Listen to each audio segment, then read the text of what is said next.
the biggest part of the battle. Absolutely. In the scriptures, we see, as a man thinketh, so they are. Al Nightingale did a whole recording and a booklet on As a Man Thinketh. Again, built on that just the way you think shapes your surrounding, shapes your life, shapes your situations, shapes your associations.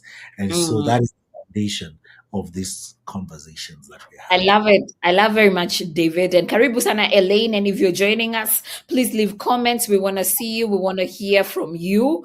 But you're saying an important thing, and it's important for Elaine and other entrepreneurs, especially. What I'm hearing you say is, and this is something that I hear Elaine talk about even as he did.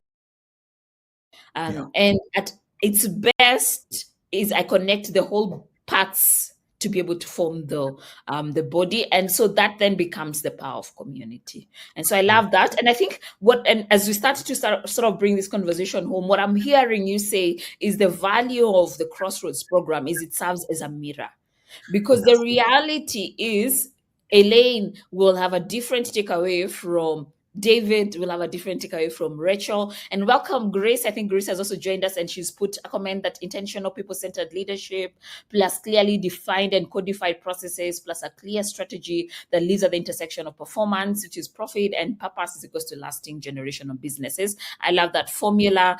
And what I think we are lifting is that Crossroads classifying them all as beliefs, limiting beliefs that then keep us from trying. I'm currently reading a book that a friend of mine recommended, actually, that my productivity coach recommended, called The 4 Agreements. And it really talks about the 4 things that you've agreed with your surrounding, with your society, that could be keeping of performance and engagement. And guess what the first one is? Tell me. Your words. Your words. The things you're saying about yourself, about your society, your words.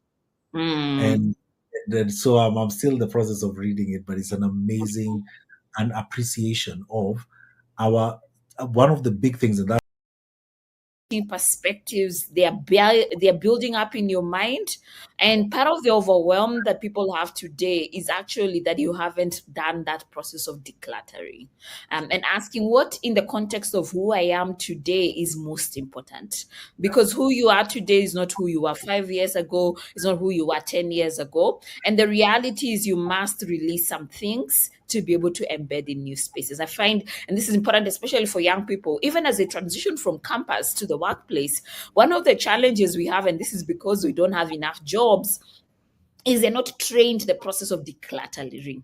Because of that, you go to the employment space as the child you were in campus. Your reality is some